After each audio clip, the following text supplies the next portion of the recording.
Mutton curry చాలా టేస్టీగా తొందరగా అయిపోయేటట్టుగా ఒకసారి ఈ విధంగా ట్రై చేసి చూడండి.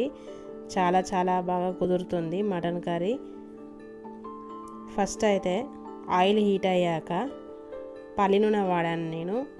పల్లి నూనె అయితే చాలా బాగుంటుంది నాన్ వెజ్లోకి. ఆయిల్ హీట్ అయ్యాక శుభ్రంగా కడుక్కున్న మటన్ ఆయిల్లో వేసుకోవాలి. కేజీన్నర మటన్ తీసుకున్నాను నేను. ఆయిల్లో వేసుకొని కలుపుకోవాలి.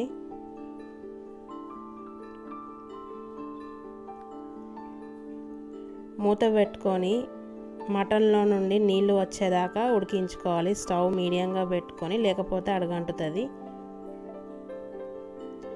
ఇట్లా నీళ్ళు వచ్చేదాకా ఉడికించుకోవాలి. కలుపుతూ ఉండాలి మధ్యలో మధ్యలో, లేకపోతే ముక్క అడుగంటుతుంది గంజుకి.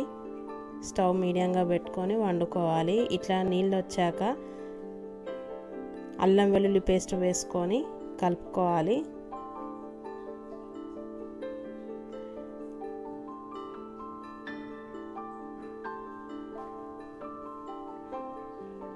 తర్వాత పసుపు వేసుకొని కలుపుకోవాలి. ఇట్లా అల్లం వెల్లుల్లి పేస్ట్ పసుపు వేసుకున్నాక ఒక 5 నిమిషాలు మూత పెట్టుకొని ఉడికించుకోవాలి. మంచి స్మెల్ వస్తుంది. ఇట్లా అల్లం పసుపు వేసుకొని ఒక 5 నుండి 10 నిమిషాలు మటన్ ఉడికించుకుంటే నీచు వాసన రాదు.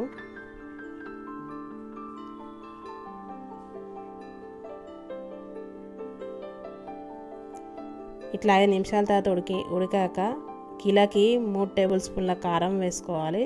కారం తక్కువగా తినేవాళ్ళైతే 2 టేబుల్ స్పూన్ల కారం అయితే సరిపోతుంది. కొంచెం కారం గట్టిగా తినేవాళ్ళైతే 3 టేబుల్ స్పూన్ల కారం వేసుకోవాలి. కారం ఎప్పుడైనా కొంచెం ఎర్రగా స్పైసీగా ఉండేటట్టు చూసుకోవాలి. నాన్ వెజ్లోకి చాలా బాగుంటుంది. అప్పుడే నాన్ వెజ్ కర్రీస్ వేసుకొని కలుపుకోవాలి.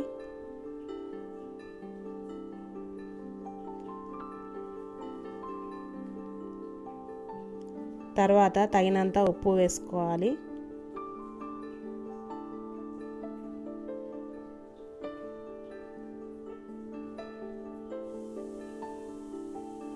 గరం మసాలా పొడి వేసుకోవాలి.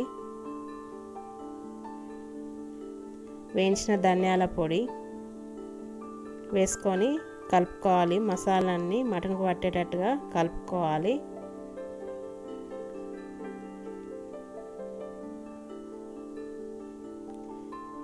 కలుపుకొని ముక్క ఉడకడానికి కొద్దిగా నీళ్ళు అవసరం పడతాయి కాబట్టి తగినన్ని నీళ్లు పోసుకొని ఉడికించుకోవాలి ముక్క మెత్తబడేదాకా.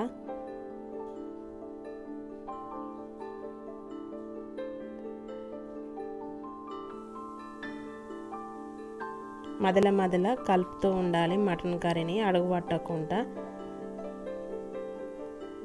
ముక్క మెత్తబడ్డాక స్టవ్ ఆఫ్ చేసేసుకుంటే సరిపోతుంది. అంతే, ఎంతో సింపుల్గా మటన్ కర్రీ టేస్టీగా ఈ విధంగా వండుకొని ట్రై చేయండి. చాలా చాలా బాగుంటుంది.